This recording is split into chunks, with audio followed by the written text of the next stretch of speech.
Well, you want your hostages? Give us our terrorists. That is the deal Islamic militants are making with America. Of course, fat chance that's going to happen, but the more brazen these terrorists are getting, the more frequent the calls for America's military to start intervening. Should it?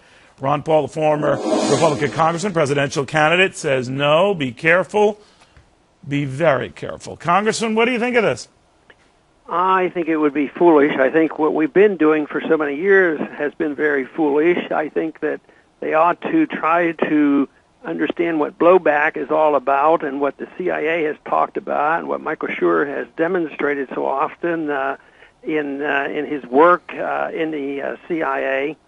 It's just way too much. It hurts us to no end. One of the points I made when I gave my last little talk on the House floor was that one of the trends and the problems that we're facing was violent anti-Americanism, and it's engulfing the world. And I think this is what's happening over there. You know, we have a mess in Egypt now. We don't know exactly what we're supposed to be doing in Syria. We end up supporting, and even Hillary had an expression of it. Well, how did we know the bad guys were going to get these things? And I think what's happening in Mali right now and these hostages is it's spun off from us getting involved in Libya and getting rid of Gaddafi. So one thing leads to another, and I just think that all these problems that we have makes my case very clear that we should have followed the founders' advice of staying out of the entangling alliances and staying out of the internal affairs of other nations, mind our own business, and save a dollar now and then because we're flat out broke. Well, the argument you get back, as you know, Congressman, is that we'll regret that because we essentially give the bad guys free run. Now, the argument against what they were just claiming is that, well, terrorists are not idiots. They can pack up and leave. So if things get dicey for them in Afghanistan or Pakistan, apparently they move to Mali or Algeria or what have you. But they seem to be pretty good at movement.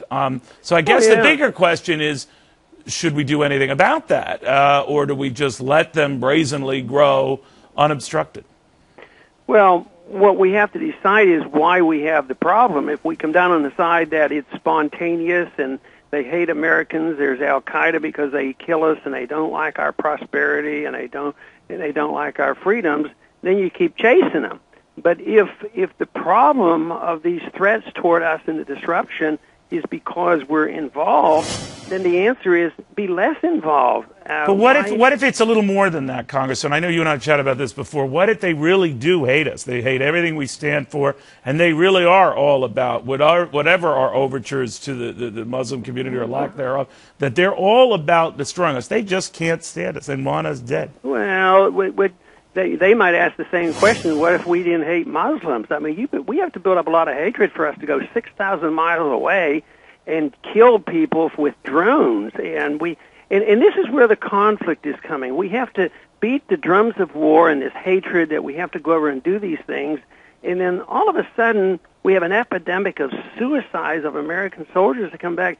What am I doing over here? Shooting these drone missiles and little kids dying and innocent people dying, and all of a sudden they come back and now more people die from suicide. Our soldiers are committing suicide.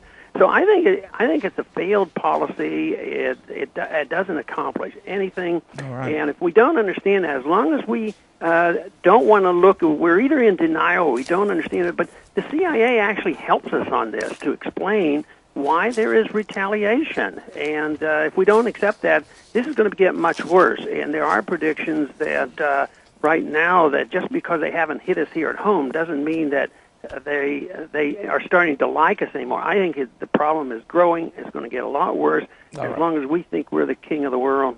Ron Paul, thank you very much, I think. All right, in the meantime.